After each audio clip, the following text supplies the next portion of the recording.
os tempos são chegados. A Gênesis, capítulo 18, a última parte da Gênesis, quando Jesus trouxe aquelas participações, aqueles textos todos sobre as predições, e Kardec reuniu aquilo tudo, e Kardec colocou esse termo, ou essa frase, ou esse título, para o fechamento da obra básica, a Gênese, que é uma obra que completará 160 anos em 6 de janeiro de 2028. Então, em 6 de janeiro de 1868, essa obra era lançada. Quando nós lemos esse capítulo, Os Tempos São Chegados, nós vamos observar a atualidade desse assunto. É impressionante como o codificador inspirado, que é um texto de Kardec, Allan Kardec, ao organizar os itens desse capítulo 18, de 1 a 25, Sinais dos Tempos, e de 26 a 35, a nova geração, ou a geração nova, conforme a tradução da editora, nós vamos observar como é atual o assunto. É de uma situação tão impressionante que nós vamos lendo, e principalmente essa outra parte, a nova geração, a atualidade.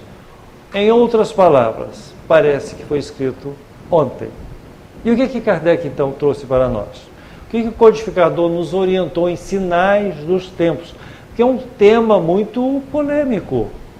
Há aquele que acredita piamente que o mundo será destruído. Então Kardec já começa esclarecendo isso inicialmente no texto dele. Os tempos demarcados por Deus já chegaram. E ele começa explicando. Mas não daquela maneira que entendiam equivocadamente em outras épocas, em outros séculos, que haveria uma destruição. Como ele usa o termo cataclismo. No início da formação do nosso planeta, há mais de 4,5 bilhões de anos, séculos, aliás, aí sim, houve uma acomodação da crosta terrestre com vulcões, terremotos, porque houve o quê? Um trabalho geológico, daí o termo cataclismo, e uma série de efervescências geológicas. Entendiam, ou ainda entendem, aí a cada um no seu ponto de vista, que a Terra acabará. Daí esse termo tão propagado, Sinais dos Tempos, porque o mundo vai acabar. E vem o Espiritismo e explica muito bem tudo isso. Não. O mundo já está solidificado, organizado em todo o universo, como há outros tantos mundos nas diversas galáxias, como nós. Já acomodado e orbitando em uma situação de tranquilidade. O que acontece, como nós vamos explicar, são acomodações naturais, de ordens da natureza, do ambiente, do meio ambiente. Uma chuva torrencial, é um furacão, um incêndio, é um terremoto, tsunami, como aconteceu no Sudeste Asiático em 2004, dezembro, aquela mudança toda. E tudo isso nós encontramos respostas nas obras espíritas, principalmente a Gênese, que vem explicando. E qual é então essa situação dos sinais dos tempos? Então ele começa o texto e explica. Os sinais dos tempos, ou os tempos demarcados por Deus, que nós já apresentamos, se darão com a transformação moral da humanidade. São os habitantes, que somos nós, que estamos de passagem, e outros tantos que ainda reencarnarão, que farão a mudança em termos morais, com novas posturas, com novos comportamentos, com melhores atitudes. Daí então a explicação para Sinais dos Tempos. Que aos nossos olhos nós pensamos, não está acontecendo, mas está. Já tem jovens fazendo a diferença. Já tem grupos de pessoas pensando diferente, principalmente de uma visão ecológica, ambiental, social, econômica, política, social, religiosa. Já uma série de grupos fazendo este trabalho, só que de uma maneira acanhada, pequena, paulatinamente. Por isso que nós não percebemos esses sinais dos tempos que já chegaram de uma maneira mais expressiva. E ele começa explicando tudo isso e comentando, ele vai seguindo os textos dessas explicações e comentando principalmente há uma necessidade no progresso moral da humanidade. E essa necessidade se dá com os novos habitantes que voltam, que reencarnam com novos olhares, com outras colocações, posturas melhores. Já não pensavam como antes, enquanto em uma outra reencarnação. Isso vai passando, vai mudando, as coletividades vão se formando, as reencarnações, os agrupamentos, e nós vamos observando essas atitudes diferenciadas. Vamos trazer duas histórias, que aí o público presente vai observar já alguma mudança em muitas pessoas. Diversas. Porque o nosso país, nós temos um detalhe muito interessante, no Brasil, quando acontece alguma calamidade pública ou alguma intempérie climática, há uma comoção popular, imediatamente começam as arrecadações, os voluntários, e vão juntar donativos, e vamos arrecadar, e vamos ajudar aquele pessoal lá daquele local que houve um soterramento, ou ficou tudo alagado, ou perderam tudo, houve um desmoronamento. Então, para várias épocas que nós já acompanhamos, nós percebemos isso. Então, vamos trazer Rio Grande do Sul. Maio de 2024, todo o Brasil acompanhou o alagamento extenso em todo o estado do Rio Grande do Sul, chegando já em Santa Catarina, mas principalmente o Rio Grande do Sul, porque é tudo plano. É um relevo que os rios não têm nenhum obstáculo, eles vão pelas margens, vão para as planícies, para o local que não tem obstáculo. Então ele segue alagando. Foi o que nós assistimos. A população gaúcha, vendo aquele movimento todo, começou um trabalho intenso dessa primeira palavra que Kardec coloca nos Sinais dos Tempos. Solidariedade. É uma das formas que nós vemos os sinais dos tempos.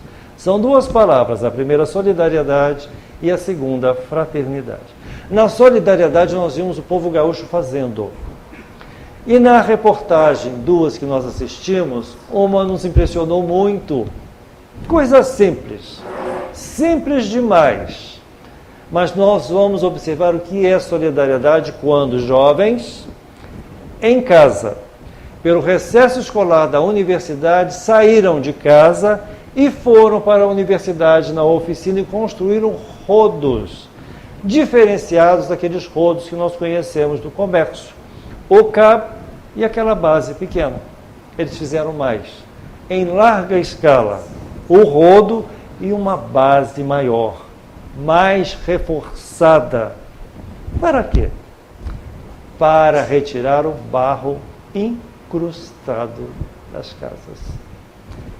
E construíram, fabricaram e distribuíram de uma maneira generosa para todos, que eles pudessem mandar os rodos.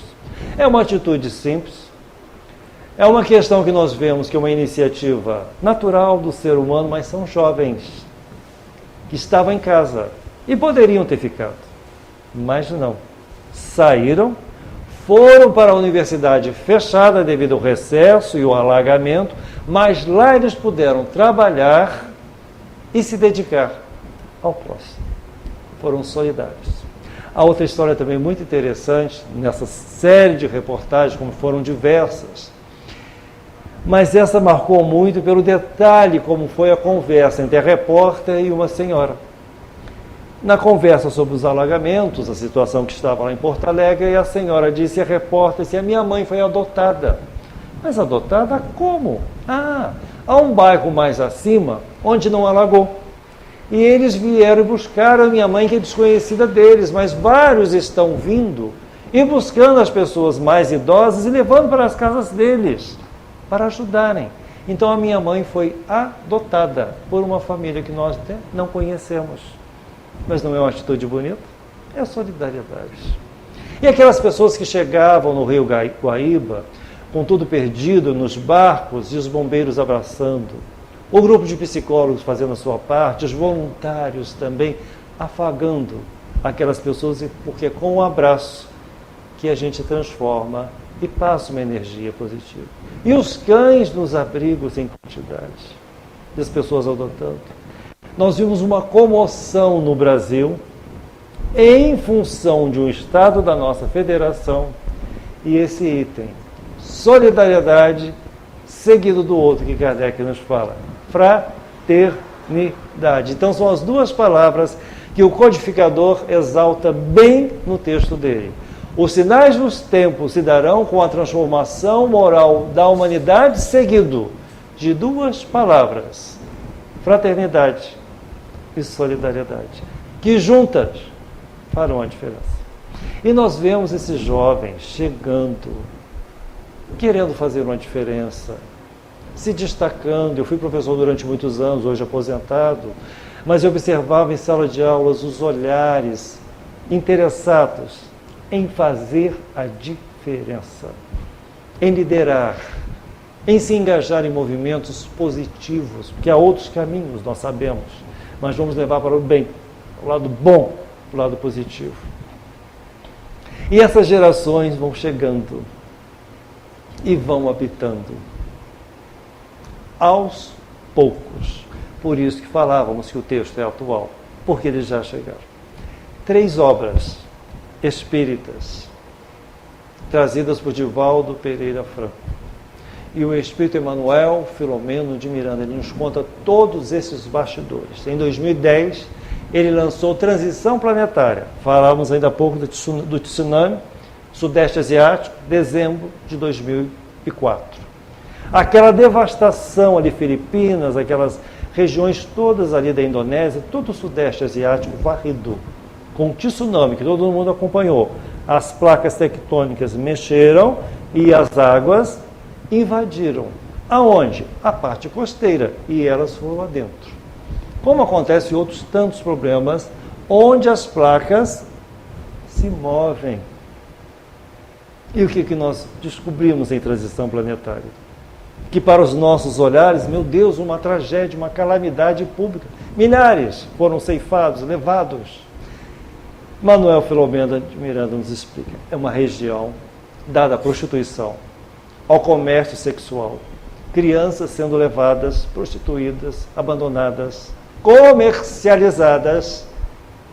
E esse movimento foi para frear um dos problemas como esse, gravíssimo.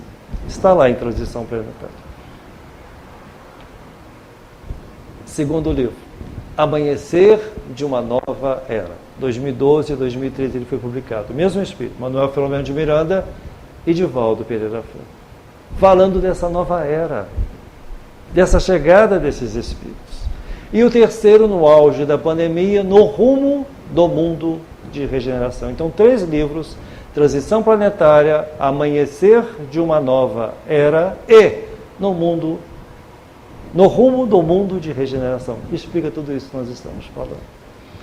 Só que de uma maneira bem devagar, bem lenta, eles já estão chegando. Como Divaldo, ainda há pouco assistiu no vídeo com Divaldo Pereira Franco, em um outro vídeo, ele disse que nas suas viagens já encontrou com diversos que já chegaram. Qual é a história desses que estão chegando? Quem são esses habitantes? E lá em Transição Planetária ele nos conta. Nessa grande estrela chamada Pleiades, há uma constelação de nome Alcíone, terceira grandeza em termos de estrelas, de mundos melhores, evoluídos. Esses habitantes aceitaram o convite para reencarnar em um mundo inferior. Então eles vêm estagiando para os seus perispíritos absorverem essa densa camada que nos envolve. Nós vemos o que é um espírito missionário. Eles não precisariam, mas eles estão chegando. Qual a incumbência desse grupo, desse cortejo, dessa falange de espíritos superiores? Reencarnarem no planeta para ajudarem o planeta a ingressar na nova fase de regeneração. Daí esse último livro, No Rumo do Mundo de Regeneração. quem também está por dentro desse processo? Jesus, Francisco de Assis na hierarquia e na pátria brasileira 3 espíritos muito conhecidos. Eurípides Barçanufo, Dr. Bezerra de Menezes e o geneticista Dr. Artêmio Guimarães. Por que um geneticista envolvido nessa história? Para preparar para onde ele vai reencarnar, para fazer o acompanhamento com a equipe de médicos espirituais. Porque este espírito evoluidíssimo, ele chega, então ele tem que encontrar um lar adequado para ele fazer a tarefa, alinhado, equilibrado, em bases morais, senão ele não vai conseguir fazer. Pensemos, evoluído, com uma missão, então ele tem que encontrar aderência ou receptividade dos pais com genes sadios para dar a eles a formação de um novo corpo, e nesse estágio que eles vieram fazendo, se condensando de uma maneira mais intensa, mais grosseira, como somos nós imperfeitos, eles não são, mas eles precisam estar no meio de nós, mas estarão com as suas decisões para alavancar a nova fase de regeneração. Então é o Espiritismo que nos apresenta deste item, Sinais dos Tempos, essa explicação tão bonita, com as obras correlatas e outras tantas mensagens, Joana de Ângeles e suas mensagens também, falando dessa fase de regeneração. Kardec anunciou no século XIX, 1868, e nós estamos no século XXI, em 2025, ouvindo, constatando e observando, sim, está tendo uma diferença. Sei de um jovem que vai fazer, nós conhecemos tantos, principalmente no meu caso, eu conheço uma pequenininha, ela fala francês com uma naturalidade incrível. Ela desenha a Torre Eiffel e a bandeira da França com uma naturalidade enorme. 3 aninhos. Ela conversa sobre arte conosco, esse aqui é Matisse, não, esse aqui é Rembrandt. Ela sabe quem é o pintor francês. Pequenininha, repetimos, 3 aninhos. Como que ela sabe disso? E ela está num lar espírita. Família toda espírita. Então, entre eles é natural a conversa, porque sabe que é uma pequenininha que está ali reencarnada com uma ascendência, ou seja, veio da França com certeza. Por que ela descreve a França com tanta naturalidade? Por que ela fala francês? Por que ela escreve ou desenha a bandeira da França? E sempre pedindo as canetinhas para continuar desenhando. Ela desenha e nos dá de presente. É uma coisa impressionante. Entre outras histórias que nós sabemos. Essa está perto. Nós convivemos com ela e nos impressionamos com a capacidade que ela tem de nos surpreender. Com uma pequenininha, como eu brinco, uma francesinha que está de volta para trabalhar, principalmente, porque ela está no lar espírita. Toda a família é espírita. Inclusive, ela está na casa onde tem um centro espírita do lado. É muito bonito tudo isso. Divulgar nessa noite que nós estamos observando, eles estão vindo, eles estão chegando para fazer a diferença. No próximo assunto, a nova geração, aí vem o que nós estamos vendo. Que Kardec começa comentando dessa nova geração, desse processo de espíritos que emigram. A emigração é quando saem da Terra e retornam ao plano espiritual e ficam em erraticidade aguardando. Emigração. E a imigração é quando retornam e reencarnam. E aí que ele coloca o detalhe, reencarnam melhores, que vão estudar, absorver informações, lições esquecidas, ensinos necessários e voltam com outro comportamento modificado, porque ainda podem voltar. Os mais arraigados no mal, com maiores dificuldades, ingressando numa fase de regeneração, onde o mal ainda perdurará, mas não tanto, já não terão tanto espaço, porque o bem já vai começar a sobrepor ao mal. Não em totalidade, porque é uma transição. Nós temos provas, expiações, regeneração e a outra categoria de ditosos. Então, essa transição entre um mundo e o outro, que são tempos, séculos, mas essa categoria intermediária é o que nós estamos trazendo em termos de explicação espírita, é a fase do mundo de regeneração, ou mundo de regeneração. A própria palavra explica, é regenerar, reajustar, reabilitar, quer dizer, fazer com que aquele comportamento seja novo, melhorado e, se possível, para o bem. Porque ele começa trabalhando o texto da nova geração, destacando esse monossílabo. O bem será a tônica, será a diferença nesses novos habitantes. E aí ele cita o assunto que nós estamos acompanhando, os flagelos destruidores. Mas por que acontece tudo isso? Por que Deus permite tudo isso? Para os nossos conhecimentos, nós ficamos pesarosos, tristes de ver uma destruição, e foi tudo, varreu aquilo tudo, ou queimou aquele bloco inteiro de casas, como acompanhamos nos Estados Unidos, ou o alagamento no Rio Grande do Sul, ou as inundações no Sudeste Asiático, ou a devastação das serras, principalmente nas serras do Rio de Janeiro, serras fluminenses. Para tudo isso, o Espiritismo nos explica. E aí nós vamos lá em um outro livro chamado Livro dos Espíritos, terceira parte, Leis Morais, nós vamos encontrar, capítulo 6, Lei da Destruição. Ele é necessário. O Criador promove tudo isso para avançar, adiantar o processo de remodelagem da população terrena. Então ele faz aquela retirada, porque tudo é sob a égide do Criador, tudo há um controle, nós achamos que não, mas há um controle para tudo.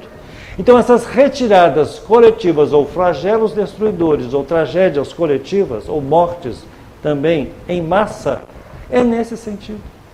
Há uma razão, uma explicação, eles são reunidos, porque nos seus processos anteriores, atávicos, pregressos, eles têm algo a quitar.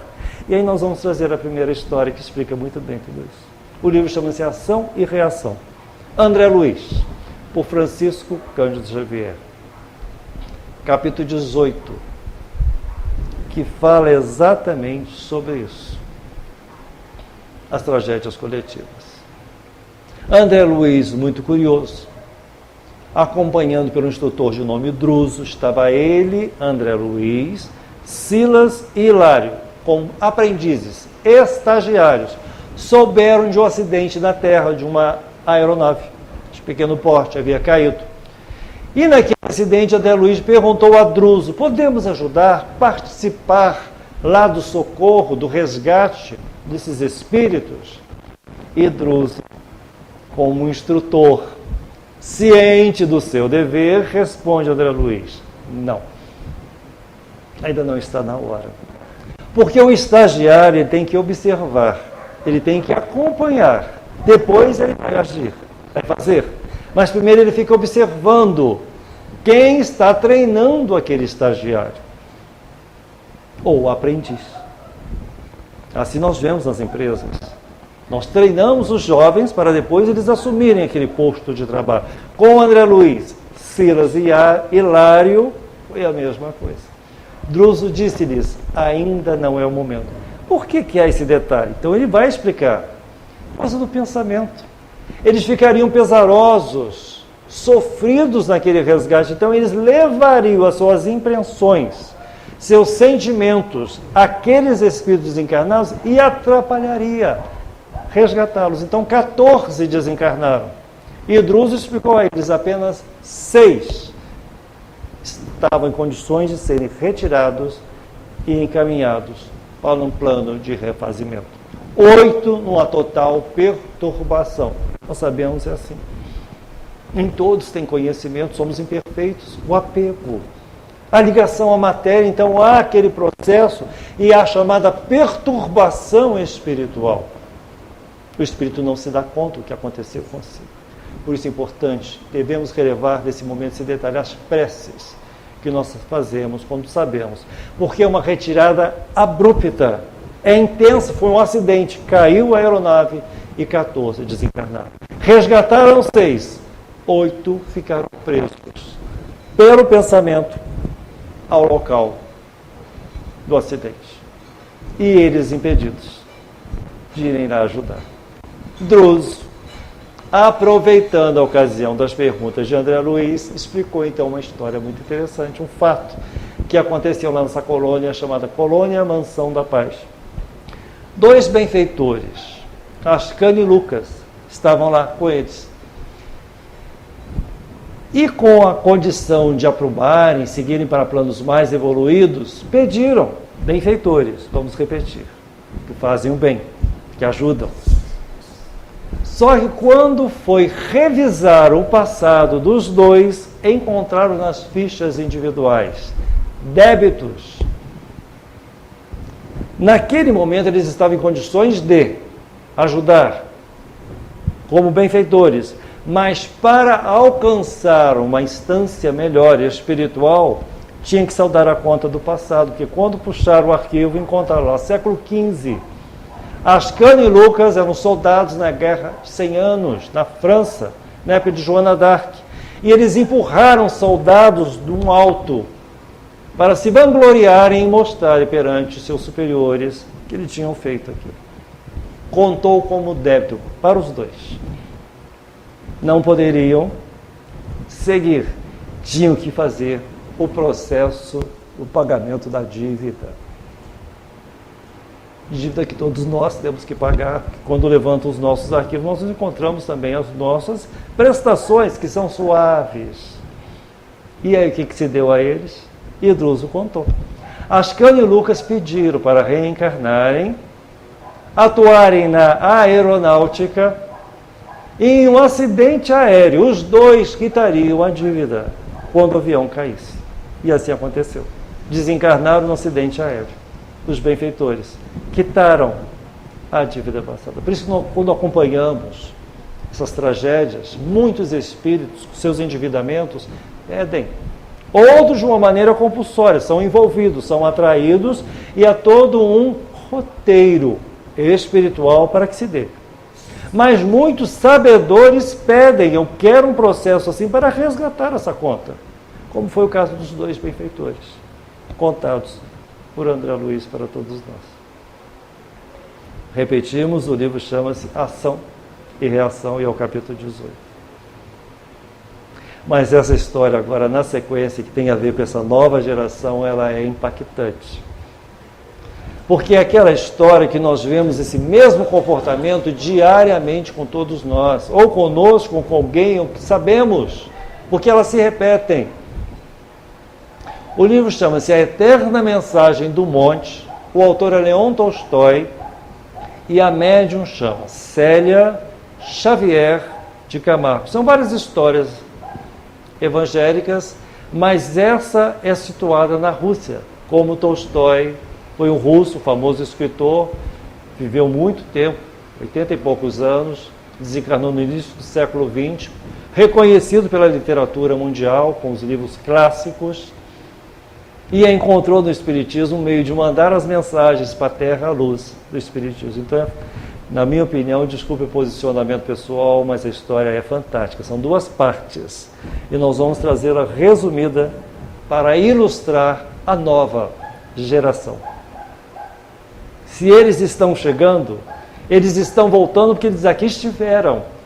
E se eles retornam ou regressam, eles voltam melhores de seus momentos passados, e muitos tenebrosos, tristes, comprometedores. Então vamos à história.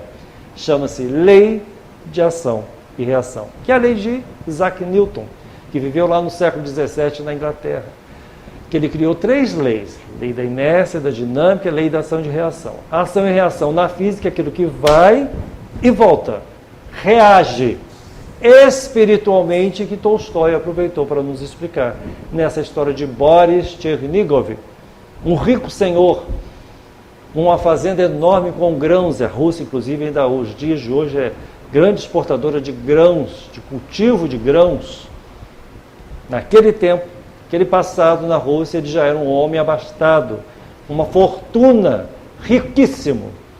E naquela manhã ele via a neve sobre as montanhas, contemplando aquele ambiente prazeroso de uma casa faustosa, com sua riqueza e desfrutando aquilo tudo, quando ele se depara dentro de sua sala um camponês, ele ficou irritado.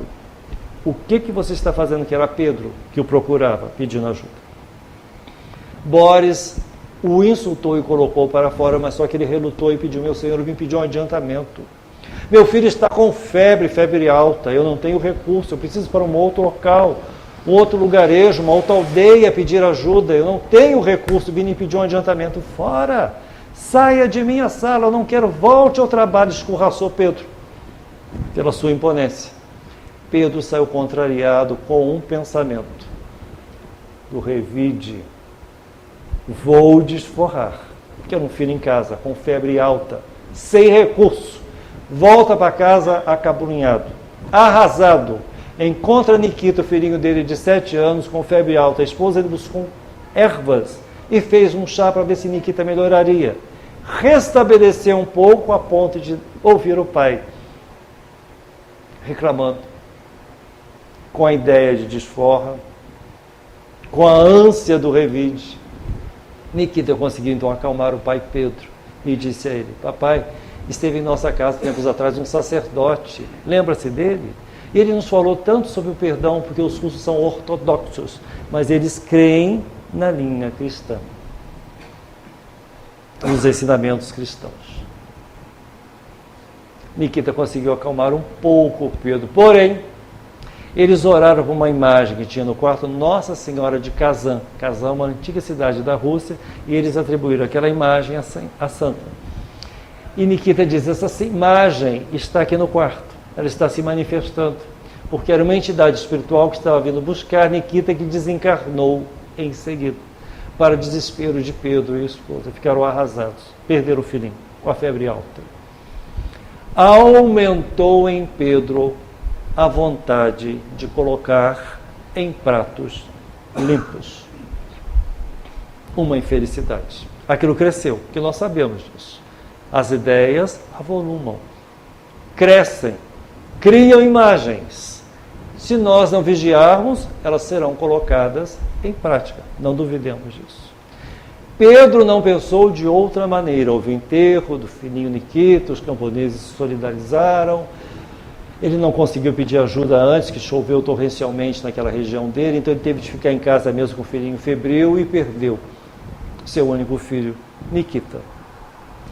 O Boris tinha um menininho, Igor, de 5 anos. Qual a ideia infeliz de Pedro? Vou me aproximar de Igor.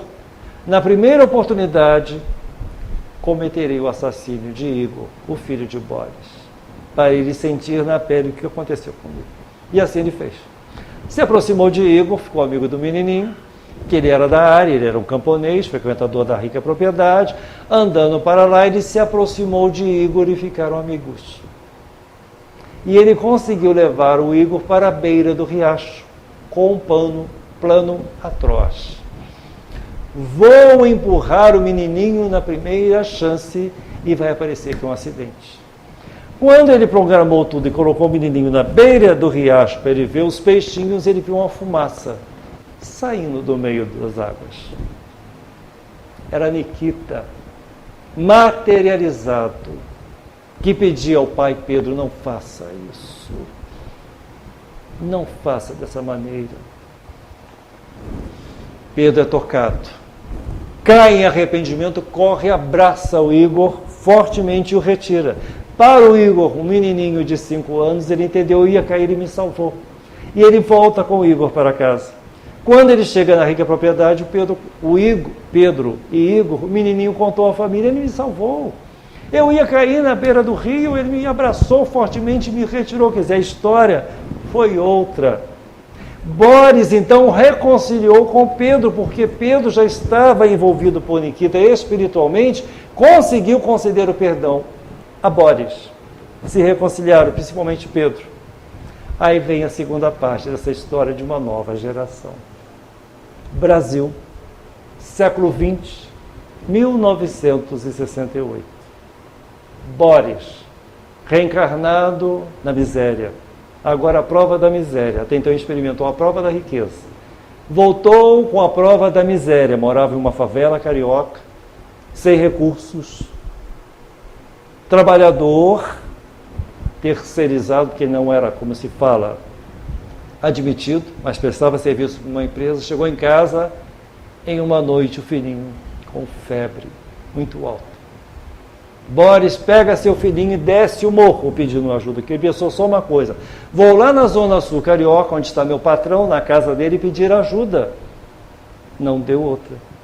O porteiro atendeu muito bem, buscou o patrão lá, era uma festa que acontecia naquela rica casa na Zona Sul do Rio. O patrão pintou com ele: o que você veio me incomodar? O que você veio aqui agora fazer, onde estou recebendo convidados? Febre passa, você vai logo conseguir uma solução para o seu filho, isso resolve. Não me incomode, inclusive não esqueça, estou tendo demissões da empresa. Agradeça de você não ter sido demitido. Arrasou com Boris, o abandonou, ainda repreendeu o porteiro e voltou para a sua festa. Boris, arrasado, com o menininho nos braços, febre alta, saiu vagando pela Avenida Beira-Mar. E Tolstói vai detalhando, ele vai andando, em direção ao subúrbio. Vamos colocar exemplo dessa casa.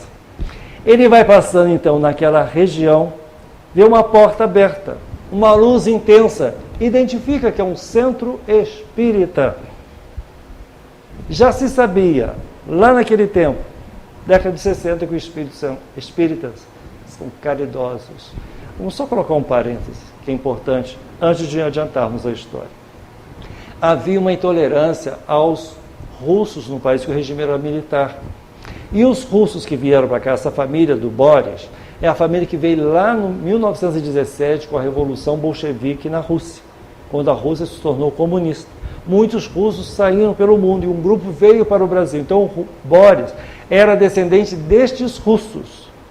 E dado, aspas, como comunista sem ser. E ele só tinha facilidade de trabalhar no Brasil porque o patrão dele era amigo dos militares. E havia dito, ele não é envolvido em nenhum movimento. Então ele podia ter ficado, tinha uma tolerância para ficar no país. Só colocando esse detalhe. Por que ele estava como russo no país? Sai procurando, voltamos então ao nosso ponto, que nós fizemos um breve adendo. Ele vê a porta aberta. Era uma casa espírita, ele viu as cadeiras, tudo arrumado em um quadro branco, com uma frase escrita: fora da caridade não há salvação. E ele com os filhinhos nos braços, febre alta, aparece o senhor dirigente da casa, Pedro, que se apresenta. E aí vem aquela velha explicação da língua francesa, aquele termo conhecidíssimo chamado déjà vu. Eu te conheço, mas eu já te vi em algum lugar. Você não me é estranho. Então eles começaram a se simpatizar. Porque lá no passado Pedro perdoou Boris. E agora estavam os dois frente a frente, dentro de uma casa espírita. O Boris, o déspota, o tirano, o riquíssimo, e o camponês, Pedro, agora espírita. E disse a Boris: aqui nós temos um médico que está na reunião, já está acabando, ele vai sair, quem sabe ele pode nos ajudar. Veio o médico, tinha um antitérmico na maleta, deu, mas disse a Boris: precisamos levar para o hospital onde eu trabalho. Mas eu não tenho dinheiro, venha comigo, eu vou internar seu filho, é pneumonia. Boris, o menininho, o médico e Pedro, direto para o hospital. O menininho ficou internado. Pedro ficou agradecido por ajudar Boris, um desconhecido, Boris mais ainda, porque ele encontrou nos espíritas o que ele precisava, o apoio, a ajuda material para resolver a febre do filho. Simpatizou com Pedro, tornou-se espírita. Um novo comportamento do trabalho fez com que ele progredisse, alcançasse um posto melhor. Foi promovido. Essa é a doutrina espírita que nos apresenta. A nova geração. Eles voltam modificados. O outro ponto de vista, olha, Boris, passando pela lei de ação e reação. Ele fez, ele pediu e recebeu a mesma situação, no mesmo quinhão, no mesmo processo. Febre, um filho e um patrão nervoso que não o atendeu. Só que o outro, que é a outra parte, já reencarnado nas lides espíritas, fez diferente, porque ele já havia perdoado. Então foi fácil a reaproximação de almas endividadas, porque uma já havia reconciliado. A outra experimentava a lei de ação e reação em uma nova reencarnação, no mesmo processo. E o filhinho não desencarnou. Se torna espírita, traz a família para o centro espírita, e Tolstói termina esse belíssimo conto. Lei de ação e reação, mostrando para nós a nova geração. E Kardec traz o texto falando da nova geração, as emigrações dos que partem e as imigrações dos que retornam, modificados moralmente. O progresso moral destinado a todos nós. Nós vemos um personagem, Boris, modificado, tocado pela dor, mas quis fazer a diferença.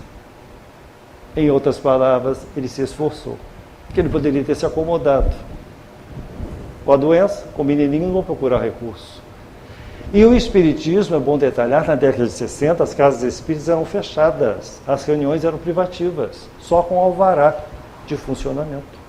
Não funcionavam naturalmente. Só os espíritas, com portas cerradas.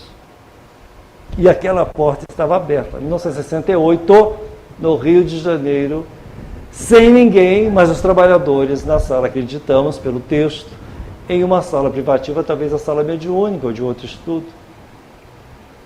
Nem por isso Boris voltou, ele ficou.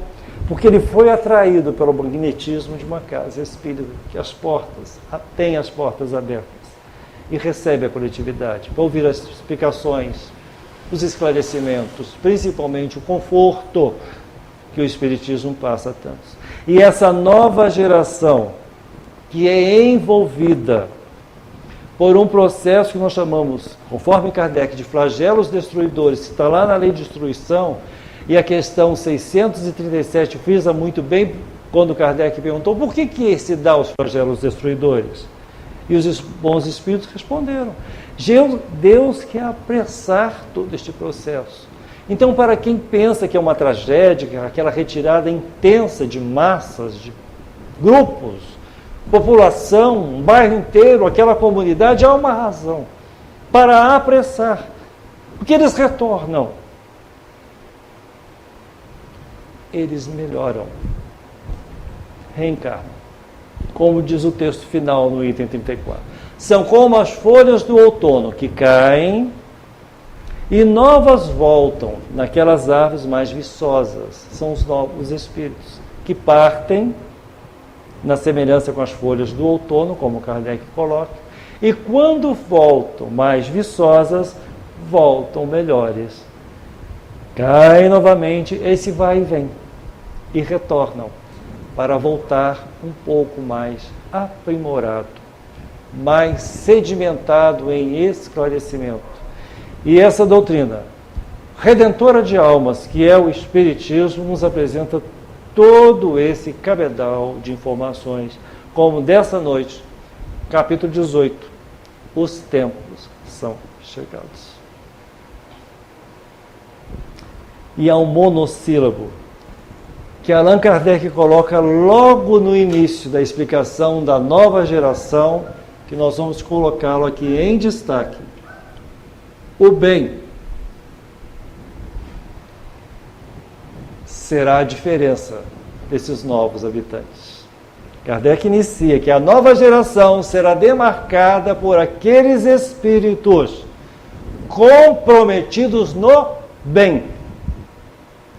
Nós sabemos que são dois antagônicos, bem e mal. Mas essa geração voltada ao bem, ela vai sobrepor os que pensam no mal. Há um grupo, vamos fazer isso, mas isso aqui é melhor. Isso aqui pode prejudicar. Vamos pensar de uma outra maneira? Lembremos dos rodos no Rio Grande do Sul. Eles poderiam estar em casa, jogando internet, celular, outras atividades. Não, vamos nos juntar, vamos lá fazer rodos. em larga escala, e vamos distribuir vários jovens, não foram poucos, porque foi uma oficina montada e rodos sendo encaminhados para um fim, ajudar o povo gaúcho a fazer a limpeza, que precisava de algo reforçado. Então, para concluirmos, nós vamos relembrar que o bem é uma palavra muito divulgada na nossa seara espírita, muito comentada, e é a proposta que eles colocam para nós, principalmente o codificador Allan Kardec, que é a referência que nós temos que nos ater, apesar de nos custar, mas nós temos que começar a fazer ações. É um olhar mais compassivo, com mais cuidado, pensando no bem, olhar espiritual, é o bem espiritual. Ou material, assistência básica, ajuda, se pudermos, mas às vezes nos falta também. Então, para isso, o que pode ser feito? E aí é dentro do livre-arbítrio de cada um. Mas com relação ao bem, a última questão de O Livro dos Espíritos, 1019, na quarta parte dessa obra, que tem 4 partes, na quarta parte, 2 capítulos. Capítulo 1, penas e gozos terrestres. Capítulo 2, penas e gozos futuros. E a última questão que fechou todo o basilar, O Livro dos Espíritos, está lá. A pergunta de Allan Kardec, que fechou a obra. E quando o bem reinará na Terra? E a entidade que trouxe a resposta, que são respostas dos Espíritos. Mas há aquelas questões em O Livro dos Espíritos, nós observamos que a entidade espiritual assinou. Então aparece lá Fenelon, ou aparece Santo Agostinho, como agora na 1019 apareceu São Luís, um soberano francês generosíssimo. Atendia seus súbditos com um olhar caridoso. No plano espiritual não poderia ter sido de outra maneira. E é ele que dá a resposta a Kardec sobre a pergunta: quando o bem reinará na Terra? Ele responde: quando na Terra habitarem espíritos voltados ao bem, ajudando a alavancar uma nova fase de regeneração, que os espíritos já estão comprometidos para isso.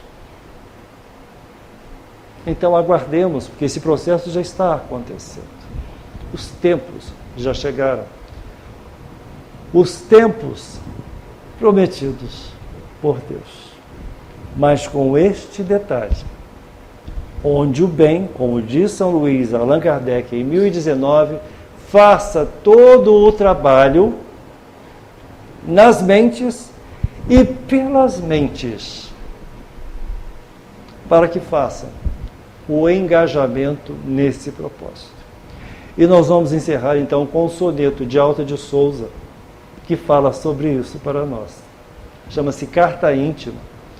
Está no livro Parnaso de Além-Túmulo, onde nós temos vários poetas e apenas 3 poetisas: Alta de Souza, Carmen Sinira e Marta.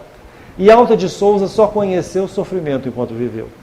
Viveu 24 anos em Macaíba, no Rio Grande do Norte, desencarnou em 1901, poetisa reconhecida, com um único livro chamado Horto, dedicado às letras. Era incomum no século XIX, início do século XX, uma mulher estar ligada às letras, aparecendo, se despontando na sociedade. Em um outro segmento, ela não era do lar, mas não conseguiu casar porque o noivo tuberculoso desencarnou, então ela viveu só, reclusa, sofrida com a doença contagiosa que não tinha cura, como lá naquele tempo, tuberculose, mas deixou a obra com as poesias. E através de Chico Xavier, em Parnaso de Além-Túmulo, ela também compareceu. E nos traz essa beleza chamada Carta Íntima, que é um soneto onde está resumido tudo que nós temos que fazer. E Alta de Souza nos diz: escuta, meu irmão, pelo caminho da miséria terrestre há muitas dores, muito fel, muita sombra, muito espinho. Entre falsos prazeres tentadores, há feridas que sangram, há pavores, de órfãos sem lar, sem pão e sem carinho. Confortemos os pobres sofredores, almas saudosas do celeste ninho. Jesus há de sorrir com teu sorriso. quando faças no mundo o bem preciso, pelo que sofre em desesperação. Todo bem que plantares nessa vida, há de esperar tua alma redimida nos caminhos de luz e redenção. Então é com Alta de Souza que nós encerramos, nos convidando ao bem, a fazermos parte dessa nova geração que está chegando. Nós, de uma maneira geral, já estamos e continuaremos. E como Kardec coloca essa palavra muito clara para todos nós, é uma viagem. Nós estamos procedendo. Essa palavra se encontra no capítulo 4, quando ele trabalhou o assunto reencarnação e Evangelho segundo o Espiritismo. Ninguém pode ver o reino de Deus se não nascer de novo. E lá está essa palavra, viagem, que é o que nós estamos fazendo. Com relação à eternidade, não é nada. Por isso o Espiritismo traz o acalento para as nossas dores, para as nossas dificuldades. Nos explica, nos ensina, nos fortalece, nos consola. E com algo muito digno de fecharmos essa noite, respeitando o nosso livre-arbítrio, a escolha nossa.